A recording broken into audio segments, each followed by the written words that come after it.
Hi friends, egg onion పులుసు. వీటికి కావాల్సిన పదార్థములు: ఎగ్స్ అండి, కట్ చేసుకున్న ఆనియన్స్, కొత్తిమీర, పొట్టు తీసిన చిన్న ఆనియన్స్,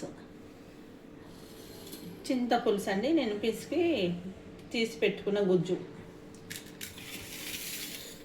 జీలకర్ర మెంతుల పౌడర్, పసుపు, కారం, ఉప్పు. అంటే స్టవ్ ఆన్ చేసుకొని కడాయి పెట్టుకొని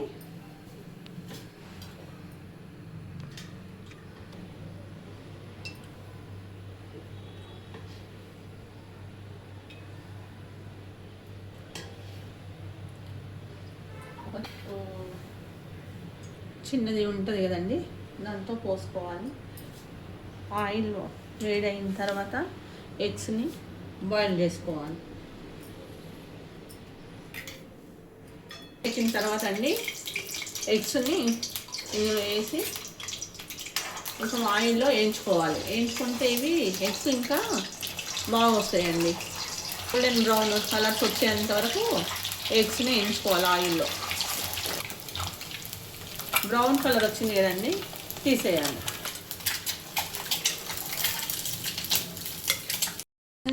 ఆయిల్ వేడైన తర్వాత ఆనియన్స్ వేసుకోవాలి. కొంచెం చిక్కడు సాల్ట్ వేసుకోండి అండి. సాల్ట్ వేసుకుంటే తొందరగా మగ్గిపోతాయి ఆనియన్స్.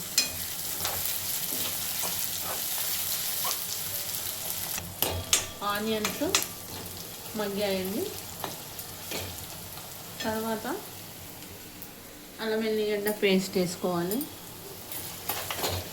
వేసిన తర్వాత పచ్చి వాసన పోయేంత వరకు కలుపుకోవాలి. చిన్న స్పూన్ పసుపు వేసుకోవాలండి.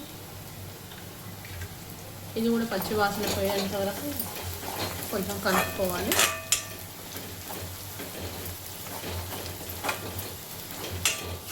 పసుపు వాసన పోయిన తర్వాత చిన్న ఆనియన్స్ ఉన్నాయి కదా, ఆనియన్ పులుసు అన్నాం కదా, అవి వేసుకోవాలి.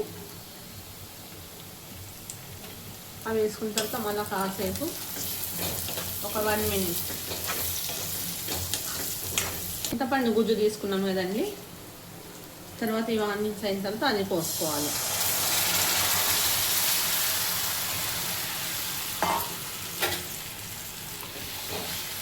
మళ్ళీ ఒక చుట్టూ ఇట్లా కలుపుకోవాలి.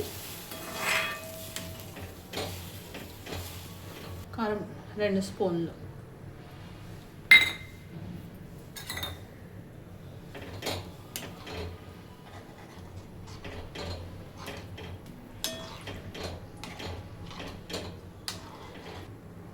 ఉప్పు ఒక 2 స్పూన్స్, రుచికి సరి.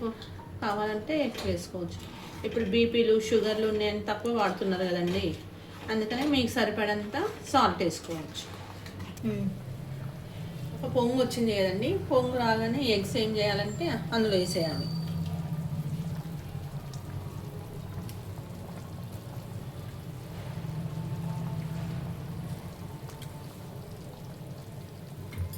మిక్స్ చేయాలి. అట్లా ఉడికిన తర్వాత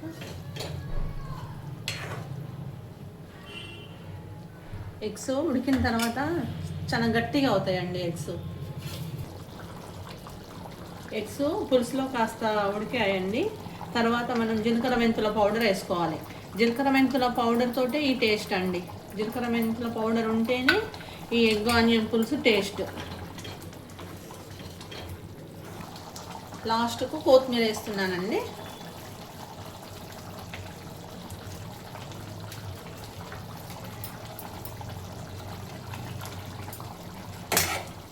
కొత్తిమీర వేసుకొని ఒక 1 సెకండ్ మూత పెట్టి ఫ్రెండ్స్, ఆయిల్ పైన తేరుకుంటుంది కదా, అట్లా తేరుకునేంత వరకు ఉంచాలి ఫ్రెండ్స్. పులుసు కూడా కొంచెం చిక్కబడుతుంది. ఆనియన్స్ కూడా మెత్తబడ్డాయి చూడండి. ఆనియన్స్ కూడా మనము నములుతుంటే మంచి టేస్ట్గా ఉంటుంది. టేస్టీగా ఆనియన్స్ ఎగ్ ఇట్లా సర్వ్ చేసుకోవాలండి. ఓకేనా ఫ్రెండ్స్, ఎగ్ ఆనియన్ పులుసు రెడీ.